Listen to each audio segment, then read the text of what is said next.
Hello, Bill. Good morning, Matt. Welcome to the DMZ, everyone. I'm hopefully this recording will work out okay. I'm sitting outside and using a cheap computer, not my normal one, because we're approaching the 4th of July. Bill, any big holiday plans? No big holiday plans except every year, as I think you might have seen on Facebook before. I always do the Chesterfield, Massachusetts Fourth of July parade, America's best Fourth of July parade, quintessential small town Americana. But what we really should be doing, of course, is celebrating July 2nd, which is when Yes, we yes. actually declared independence. John Adams thought that was the day we would remember for history, but then Jefferson's got to be a big shot, right? Right, Declaration of Independence on adopt that on July 4th and get all the glory. Once again, John Adams No, getting that's screwed not, by no. history. Well, my recollection, and maybe I'm wrong, my recollection is that Congress approved it on the 2nd, but then they wanted to make edits to Jefferson's draft, and that didn't get approved until the 4th. And so it was Jefferson who would have preferred his first draft to be what King George signed. Anyway, but it was the 2nd. And by the way, I will be in Philadelphia, Pennsylvania, looking at the Liberty Bell on Wow. July 2nd, hitting How long will you be on that line? not long. we're taking we're taking the kids on a road trip, and we're going to stop in Philly for the night. And it just so happens we'll go to see the Liberty Bell on the 2nd of July. So And what that'll is your be end what is your end that'll be destination? well. Where do the rich and famous go, Bill? I'm going to a little place I call Sag Harbor, which is in the Hamptons. Um, no, seriously, that's where we're going. I just happen to have a friend whose parents have a place there. Thank God. But I know it sounds glamorous, but we are driving and we're taking two little kids with us, and I've just downloaded movies and cartoon videos and stuff on the iPad, and we'll plan on bringing some nerve medication with me on this drive, because this is like National Lampoon's, or I've never done a road trip with the kids before, like this of this many hours. So Now, we'll have see you how it been to the goes. Hamptons before? Yeah, I've been up there one time before, just for like I think 1 or 2 nights. You're going to Um, the heart of wealthy liberal America. Are you fully? Do you want to expose your children to this? well, I mean, if you think about my summer, I was in Paris for a week. I was in LA for a couple days, doing Bill Maher, and now I'm going into the belly of the beast once again. So, I mean, these are all places that are very nice, but also, leaning politically a little bit leftward. So we'll see. The people that we're going to stay with are solid conservatives. So I think that they'll be, edifying conversation around the dinner The table. Kochs are known to spend some time there as well. I've been That's there a not few that's times they're not myself. hosting us. If you're really hungry for a shot of conservatism while you're up there, I've spent some time there too. I suggest you go to the Southampton 7-Eleven, which is next to where the city has designated a day laborer pickup. And the local Tea Party likes to protest next to where the immigrant day laborers wait to get picked up. Uh, so Right. you won't be alone. Well, I think I'm going to pass on that. I want as little. It's funny. I interviewed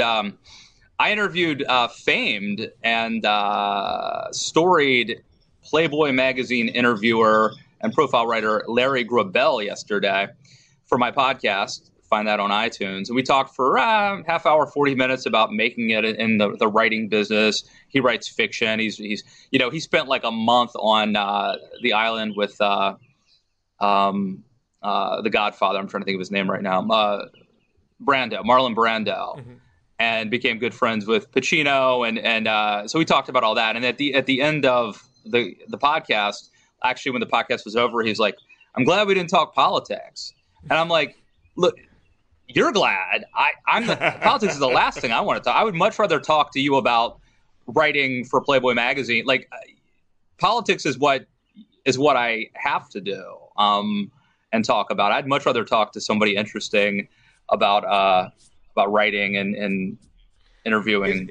So I don't plan on going to the day laborer camp during this trip. Is this a moment in conservative America where, after the 1-2 punch of the Obamacare ruling and the gay marriage ruling, that conservatives are like, all is lost.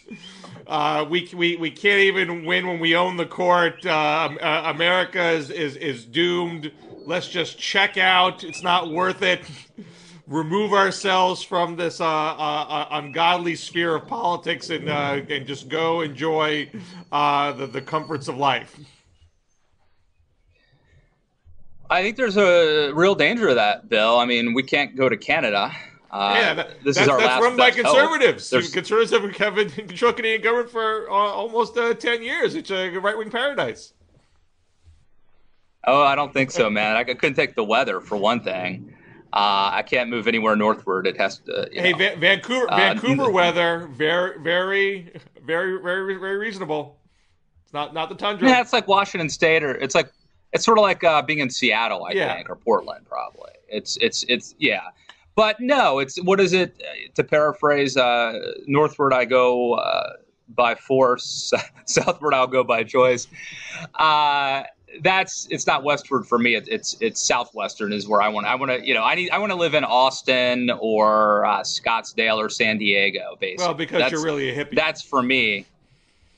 I mean, there is that underbelly, the hippie underbelly that I have there. But anyway, no, I think there's a problem of people checking out. I think there's really two ways that you can react to something like this. Two extremes. You can become crazed and paranoid and fanatical, or you can check out and just sort of give up. And Rod Dreher, whom I've interviewed a few times on the podcast, is writing a book called The Benedict Option. It's about how essentially the Benedictine monks were able to keep Western civilization alive underground during the Middle Ages. And he's sort of proposing that Christians find a way to survive. It's more Christians than conservatives specifically, I would say. But he's not advocating like completely subterranean counterculture checking out completely, but it's sort of a strategic retreat, somewhat of a withdrawal. And if that happens, that could be really bad news for the Republicans, obviously. I mean, you have generally been a voice, in your own words, of modernization as opposed to moderation. Certainly with the gay marriage ruling, I mean, that is often discussed in terms of modernization. How can Marco Rubio be the candidate of tomorrow if he can't accept that that our culture has grown to understand the origins of homosexuality and not treat them like abnormalities anymore? Shouldn't this be a moment for conservatisms to get with the program and say, look, this is just we are growing in our knowledge of the innate diversity of humans, and that's okay. It doesn't mean anything about scope of government or size of government, taxation, regulation. There's all sorts of things that we can still argue about. Just get with the program on this, let's go fight about the other stuff. Well, I'd say a few things, Bill. I mean, I think it's unfair to sort of cast this as the gay marriage issue being, the gay marriage ruling being the sort of coup de grace or the tipping point. I mean, if you are a traditional conservative, you have spent at least a month hearing about, everything from Caitlyn Jenner, what you have to call her, to Rachel Dolezal or whatever her name is. So now gender and race are not fixed. They're not immutable. These are things that you can just become. You have things like that horrific shooting, which obviously everybody condemns, but I think an overreaction about the Confederate flag. I don't think the Confederate flag should be on state property, but I just heard that they're taking down Dukes of Hazzard reruns. I think there are a lot of folks who just see things changing very fast, and things that they grew up with. I wrote about this for the Telegraph this past weekend. A lot of you grew up going to football games, but now you're told football is bad for you. And you grew up listening to Lynyrd Skynyrd, and now you can't be caught dead with that CD with the rebel flag on it, or Charlie Daniels Band. So and then even it's the Obamacare decision where John Roberts, I think conservatives, he was sort of the poster child of how to nominate somebody who ought to be a reliable, conservative vote. I mean, conservative not in the not so much in the political sense, but in the sense of being, strictly interpreting the law and the Constitution. And then this happens. And then you have the gay issue thing. So I think that it's really a matter of accretion and a compilation of issues. I think there's, pragmatically speaking, I think Republicans who are thinking pragmatically and politically are probably happy to put the gay marriage issue behind them. But I do think that that there is a real worry about slippery slopes here. I really do, Bill. I think that you can talk about things being about people being paranoid and overwrought, but whether it's polygamy or whether it's who knows what, attacks on religious liberty, which I think are coming. I think if you're a pastor of a church, you'll be forced to conduct a gay marriage, which even if that violates your conscience, if you believe that is immoral, goes against the teachings of your church, I believe you'll be forced to do that. So I think that I don't care if somebody gets gay married, and I think I was probably essentially for civil unions. When it was I think I was ahead of the curve on that, and then I got behind the curve. I was moved very quickly. For a while. I was progressive in a way, and now I'm probably not. Now I'm probably reactionary or something. So I'm not concerned about the issue itself, but I think when you look at the trends, the speed of things, the speed of change, and the trends, and the sort of accumulation of all the things that are being thrown at traditional Americans and traditional conservatives, and you start to worry about the long-term implications and the slippery slope arguments. It's a scary time right now if you're a traditional conservative, and if you raise kids, then you have a certain vested interest. I would say I think I have another vested interest, which is to say I can't really withdraw from the news or from culture or from politics because it's what I do. And I worry about a day when you basically will not be able to be a Christian conservative or either a Christian or a conservative and be a public figure, be a public intellectual, be an opinion leader, whatever it is that you are, because you will be viewed somehow as a bigot or a Neanderthal or something. I mean, maybe I need to get away for a couple days and rest. I think I do.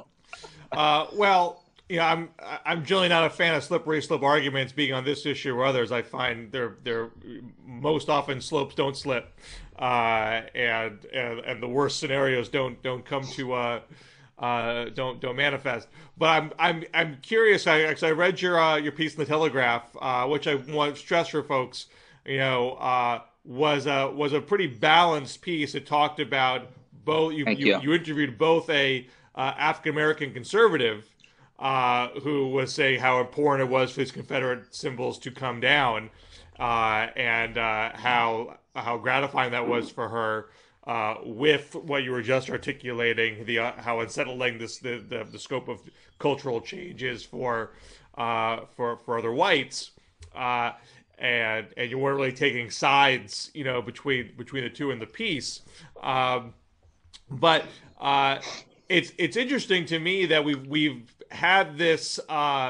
It's been politically desirable to be on the side of change pretty much since 1992.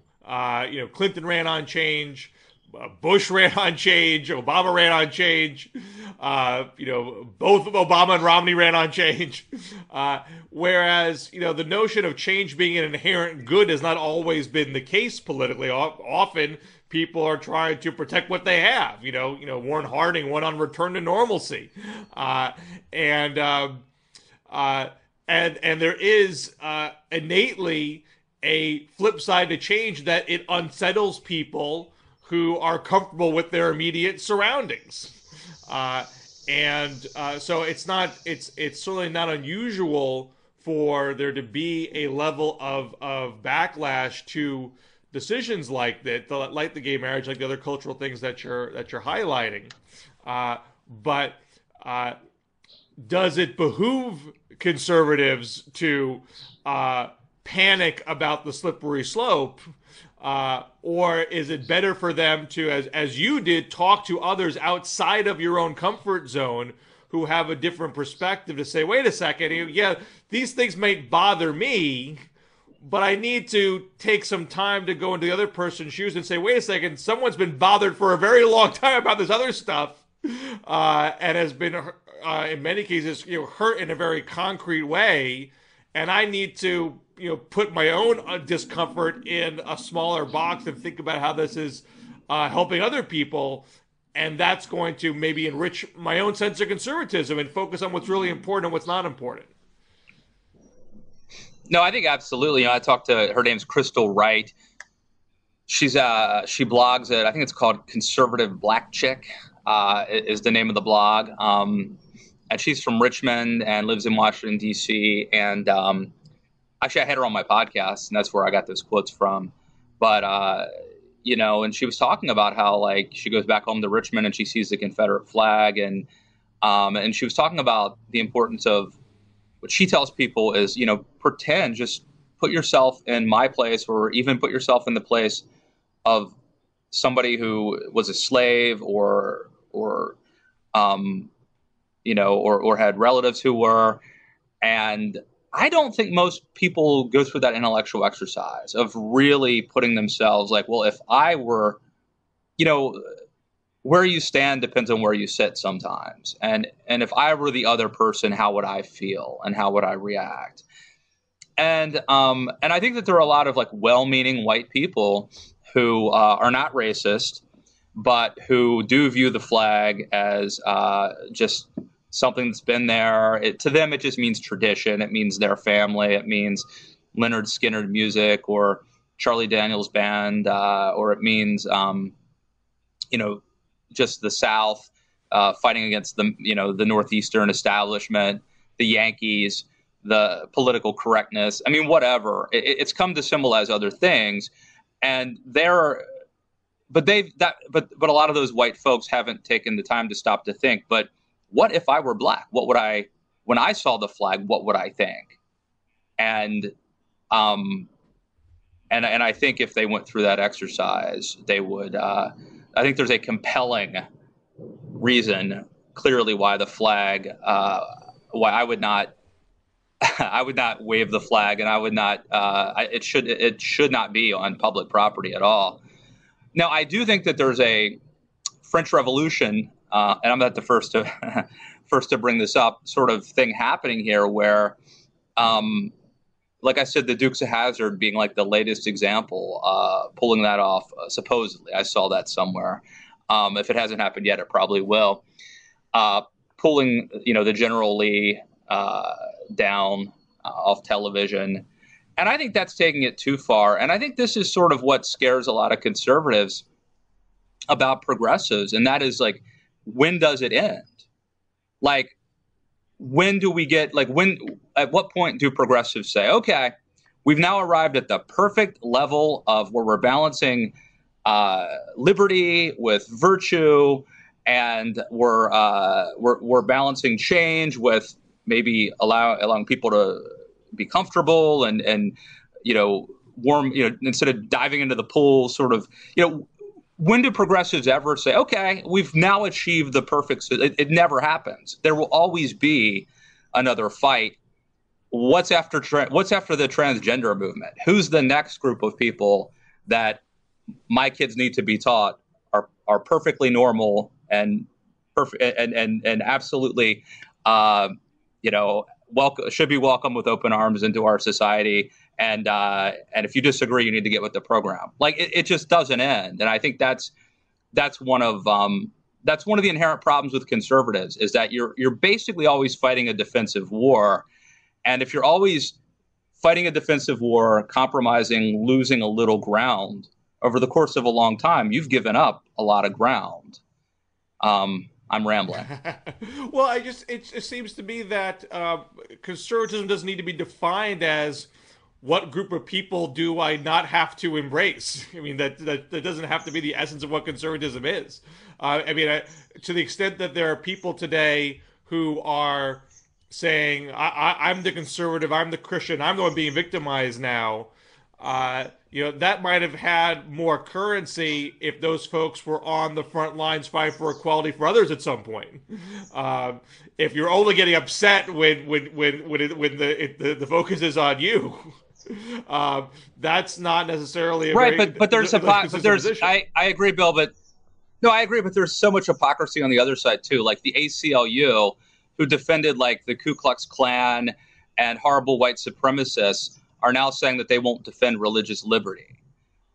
So there's a lot of double standards and selective judgments, and people who are not terribly principled on both sides of it. I mean, as you know, like one of my heroes is William Wilberforce. I've talked about him a million times here. I mean, I think that Christians ought to be about things like food pantries and helping others. And, William Wilberforce led the fight for abolishing slavery. I mean, that was whether it's the civil rights movement or the abolitionist movement, a lot of Christians in it, call them conservative, call them progressive. It's a different paradigm.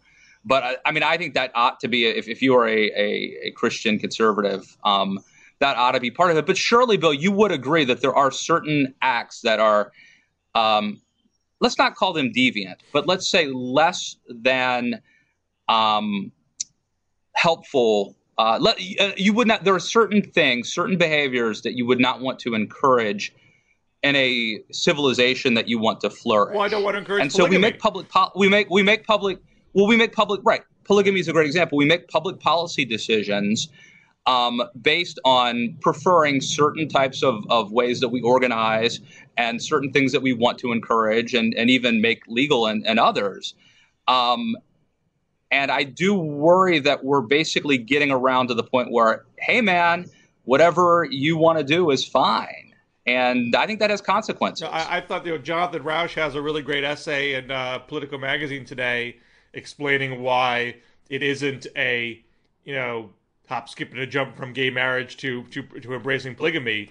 There's a massive body of research showing how politically is inherently harmful. And I won't get into all the details of it right now, but I thought I made a very strong case. So you don't have to take the rudimentary elements of one argument and apply to every single other thing in the world. Sure, but a lot of the most compelling arguments for gay marriage wasn't, well, we've got the statistics, and the statistics say that that this is helpful, or that that children raised in gay households are. I mean, it wasn't that. It was, who are we to say that two people who love each other, who just choose to want to be married can't enjoy the same. I disagree with that. I think when that was the only argument, it didn't get very far. It's when there was increasing research that homosexuality is something you're born with. It's not a choice. We have examples. We can hold up examples of gay families where they raise children. The children do just as well as heterosexual families. Those are the things I think that started tearing down people's perception that homosexuality was somehow deviant and immoral. I think they needed that to get to where we are today. I'll agree with you that helped. There's no doubt about that. But I think that by far the overwhelming thing that changed was I think that the catalyst, I would argue, is probably pop culture. Will and Grace, shows that kind of normalized in homosexuality. And then I think that once people start coming out, because remember the gay rights movement in, say, like the 1980s looked really radical. They were putting forward, we're here, we're queer. They were putting forward a very radical image with the gay rights marches, and I think that they made a very smart strategic move to really show that most gay people are just like you and me. This actually began with Bill Clinton. Bill Clinton gets knocked for Don't Ask, Don't Tell and signed the Defense of Marriage Act. But he began that strategic shift by focusing on gays in the military, to say, look, this is not about embracing immoral behavior. It's saying these are patriotic Americans that want to serve their country, and let's give them a chance to. And that then gravitated to the marriage push as well. We want to be part of this traditional institution. We don't want to subvert it. And that I agree with you. That's smart strategy. I agree with you. The pop culture stuff matters greatly, but I think that is all in concert with the other scientific research and hard evidence. The pop culture doesn't work just as a veneer, because you could go out and see in your daily life. If those of us who were in communities where you meet gay families and you see how they raise their children, you see it's no different than other families. It all comes together. Well, we'll see. I always operate under the assumption that emotion trumps logic, and so that the emotional messages are more compelling than statistics or studies. But I very well could be wrong. I will say, though, the one point you bring up, which is that this started 25 years ago, let's say, when they started, made a concerted effort to strategically change the image of gays. I think the same thing will probably be true with polygamy or whatever, or transgender, whatever the next thing is, right? So it's not like the slippery slope. It's not like tomorrow we're going to have polyamory or polygamy, whatever. It's not like that's going to happen. It's going to be 25 years from now or 10 years from now. So just like with the Bill Clinton example, it's down the road. But I think this does open the door for that. Because again, progressives, there's always somebody else, some other thing that needs to be changed. We're never satisfied. And I think you made an interesting point about that hasn't always been popular. I think certainly in the modern era, we fetishize action, we reward change, we have short attention spans. I don't know. It would take a lot for us to go back to a time when you could run for president under a return for normalcy and get elected. The pendulum always swings eventually. But let's speak of elections. Let's shift gears to 2016. Well, we said we weren't going to. Now we have Christie, undeterred, unbowed. Doesn't matter that his polls have completely collapsed. Doesn't matter that his popularity rating in New Jersey is terrible. Doesn't matter that his economic record in New Jersey is below average. He believes he can shake up this race by sheer force of personality. His announcement video is fully trained on him doing a town hall. There's none of this montage of the diversity of America that you see in the Jeb Bush ads and the Hillary Clinton ads. And he's playing that to sort of camp out in New Hampshire and just do town hall after town hall, John McCain style, and see if he can grind out a comeback. It would seem to me that there is antipathy to Christie on a multitude of levels, not just nationally, but particularly amongst Republican primary voters, that would make this strategy inherently flawed or impossible. But you've also, I know you've argued in the past that conservatives will overlook certain ideological sins if the style is sufficiently conservative, when Christie, in theory, brings that in spades. Although it's actually not conservative. It depends on your definition of conservative, because I always think of conservatives being temperamentally moderate. But now conservative style means rabble rouser. Anyway, look, I mean, I think a couple things are true here. I think Christie is there is something about him. He's charismatic. It turns some people off, turns some people on. He could be great in the debates. He's tough. He's a fighter. So I think he's got the raw. He's like a political athlete. He has what it takes to do okay. He really should have run in 2012. In hindsight, it's so obvious. And I was just tweeting this morning. It reminds me of why I thought, the Washington Nationals decided to shut down Steven Strasburg in 2012, coming off Tommy John surgery. And they were going into the playoffs, and they wanted to shut him down. They didn't want him to re-injure his arm. And I was against that, because I always say, you may never get back. This may be, the Atlanta Braves went to the playoffs like every year for 20 years, but they only won the World Series once. Well, what if this was their one? What if the Nats this was their one shot, right? You can't get that souffle to rise twice. The Nats reasoned, well, no, we've got a great young team. We're going to be relevant for the next decade. Why would we want to, blow our wad and injure our best pitcher now? I sort of would argue you got to strike while the iron is hot, or whatever the saying is. And I think Christie made a similar calculation. Like, if I'm popular now, in 4 years as a two-term governor, how awesome am I going to be by the time 2016 rolls around? And for a while, that looked like a smart strategy. He wins, overwhelmingly his reelection. He's incredibly popular. And then, of course, Bridgegate and all sorts of other stuff have just really destroyed his reputation. I think now he runs because he's got really nothing else to do. And I think in a way he can, even if he doesn't get the nomination, he probably won't. If he runs strong and does a good job, it's a way to sort of restore your image. So I think in the same sort of way that Rick Perry, disclosure, my wife works for Rick Perry, in the same sort of way that Rick Perry obviously would like to win the nomination, but he would also, if nothing else, sort of bring back his image that was somewhat tarnished when he ran last time. I think Christie has a chance to revitalize his image on the national stage, even if he doesn't win. And that's what, this race is for a lot of people, just a way to burnish one's profile and get the next book deal or TV show contract. And perhaps that is certainly something that Christie could certainly do if he wanted to, I suspect.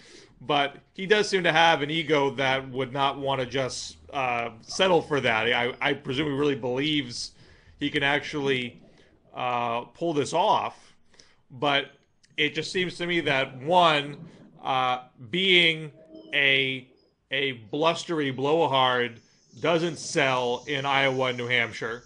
The first teacher he shouts down at a town hall. Someone's going to go to a town hall that he didn't invite and get in his face, and he's going to. I mean, and he almost has to shut that person down because that's his whole reputation. But that's just not what any successful presidential candidate ever does. People expect a little more gravitas, a little more sophistication from a presidential candidate.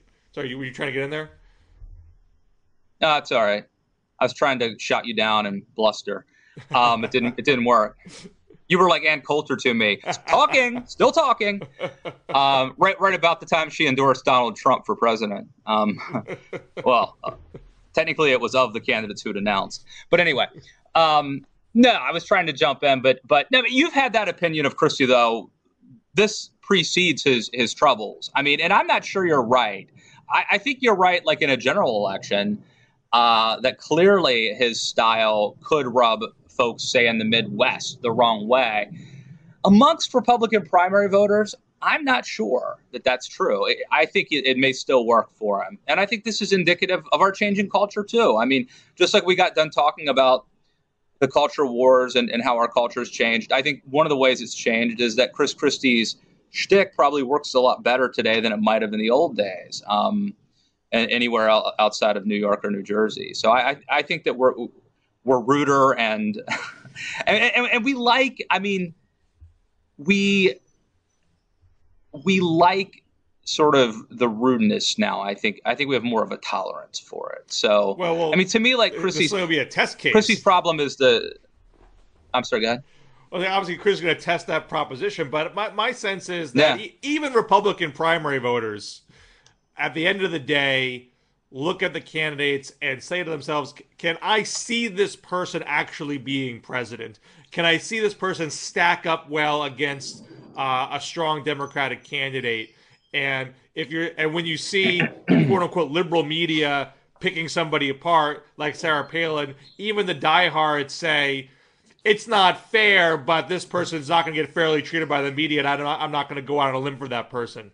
When that first heckler gets put on a 24-hour loop on CNN, MSNBC, and gets a free platform to take pot shots at Christie, I gotta think that a Republican primary voter is going to say it's not worth it. You make a good point. It's funny. I think the mainstream media can still impact conservative voters like that. I think you're right. Like if they started bashing Christie and showing that, it would impact conservative voters, even if it was MSNBC doing it. Look, I think it depends, though. Otherwise, I think it depends on this.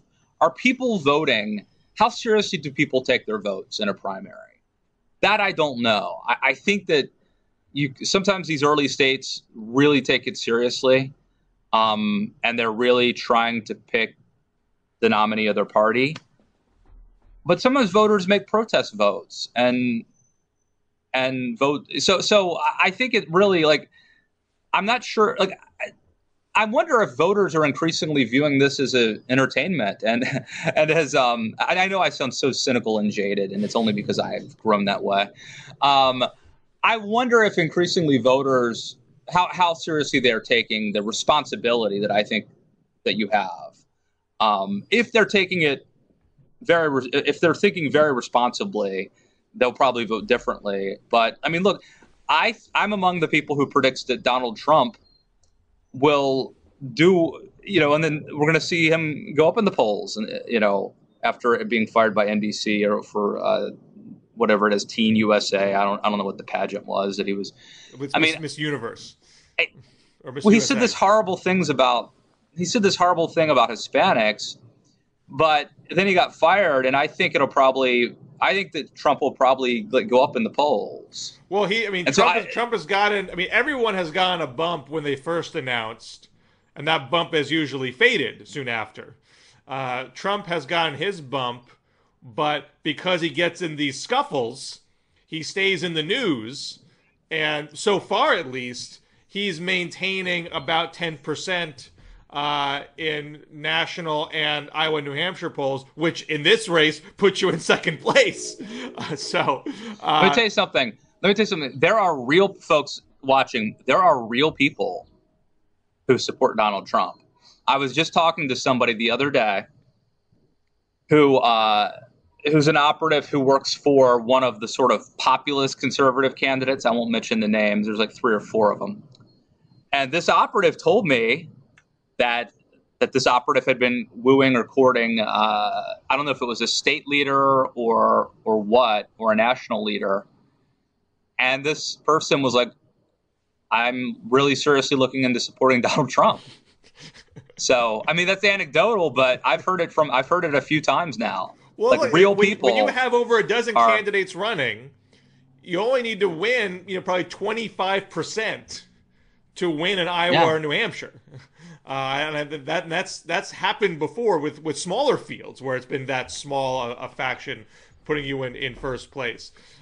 So the question is, can a blustering candidate like a Christie or a Trump, and now they're probably going after the same pool of blustery loving voters.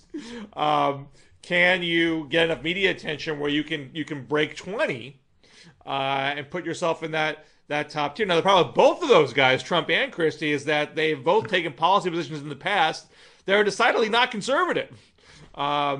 And John Huntsman. Well, except by the new definition of conservative, which is, are you angry? Are you mad as hell and you're not going to take it anymore? And if you are, that means more.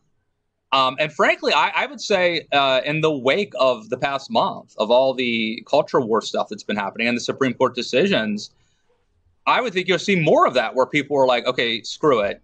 It's not about passing a litmus test and having the perfect position on, the flat tax versus the fair tax. It's about, we need a fighter. We need someone who's going to go up against the left and take the fight to them.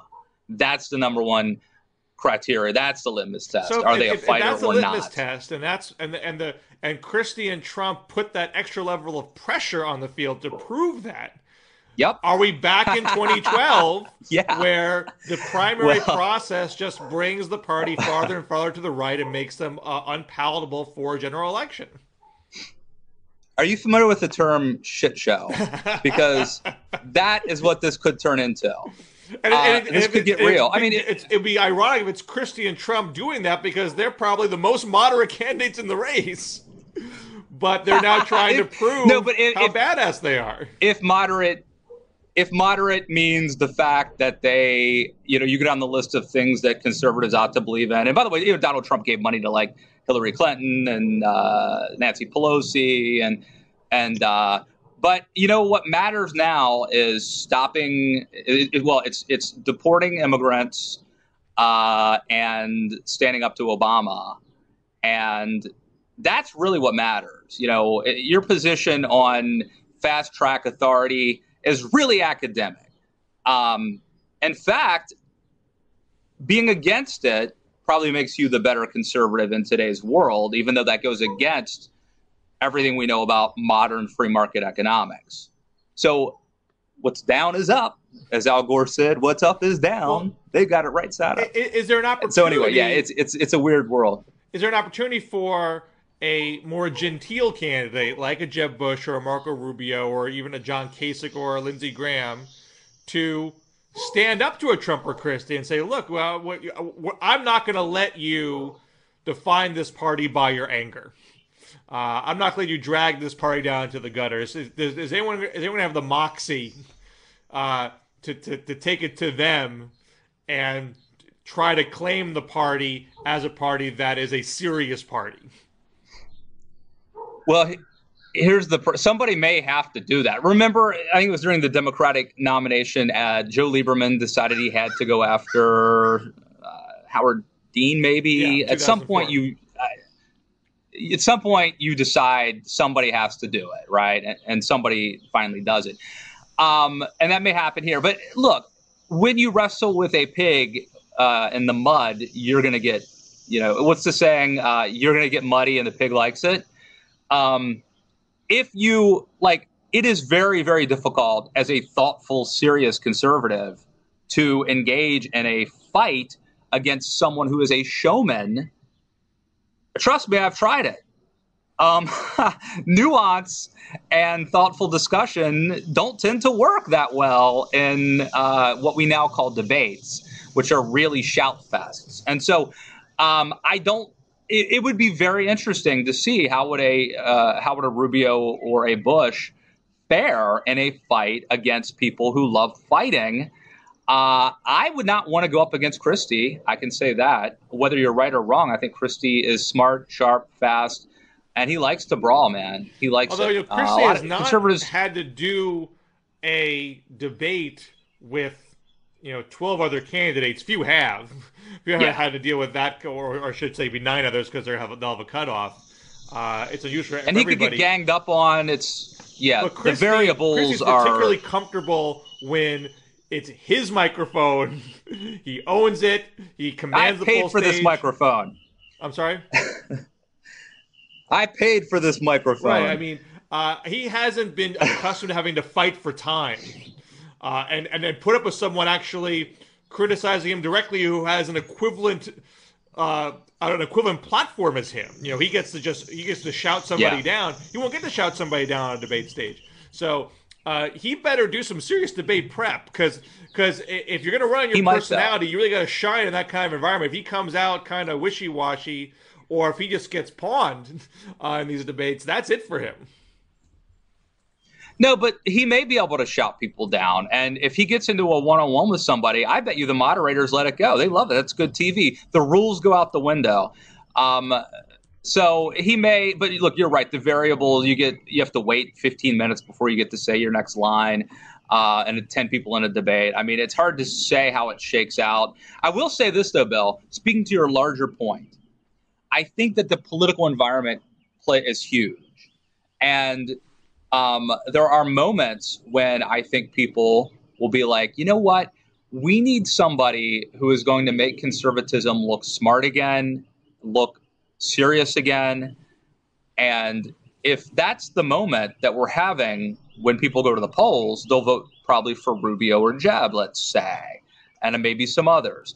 But if there's a moment where people feel there's just been a decision handed down, we're under attack, what we need is a fighter, then I think Trump or Christie or Cruz even, maybe Walker, although temperamentally it's outside of his range, but they do better. And so I think, you know, you run the best campaign you can. You know, you try to run a smart campaign, you try to say the right things, but in a way, the environment, things that you cannot control, an incident, a shooting that happens 3 days before the election, or a ruling that's handed, or whatever, really impact the zeitgeist, you know? And I think that's so underrated because it's something we can't plan for, we can't control. Well, this first debate on Fox News is literally 1 month away. Time flies when you're running for president. And I know you got to get on the road and load up your children with movies to make it to the gritty streets of Sag Harbor. So Magic Mike's rated G, right? That's a cartoon. It's about magic. It's a movie about a magician. We'll see. It's a movie about a magician, a turtle named Magic Mike. No, we will not be watching that. But we'll be watching some Liberty's Kids. We'll be watching some, I don't know. Have you seen Little Einsteins, Bill? I'm kind of a fan of that one, too. It's a good show. You know, it is Disney and princesses in our household, so I haven't quite got him on the history tip yet. All right, buddy. Well, enjoy the parade. Stay out of trouble. And keep me in your prayers, folks, as I do this thing, which is, you know, think of Chevy Chase driving across the country in a station wagon, and my life will not be as glamorous as it sounds. Trust me, if all you know are the Facebook pictures that I post, you'll think that it's amazing. But you will not be seeing. I just want live. I want live road trip tweets. I should do that. I won't do that, but I should. All right. Good times, Bill. We'll see you next week, folks. Pre-order my book. Pre-order Always. Too Dumb to Fail on Amazon. And what do you want to plug? You got something coming up, right? I got nothing to plug. I'm empty. Okay. Okay. Sounds good, buddy. I will see you guys next week. Take care.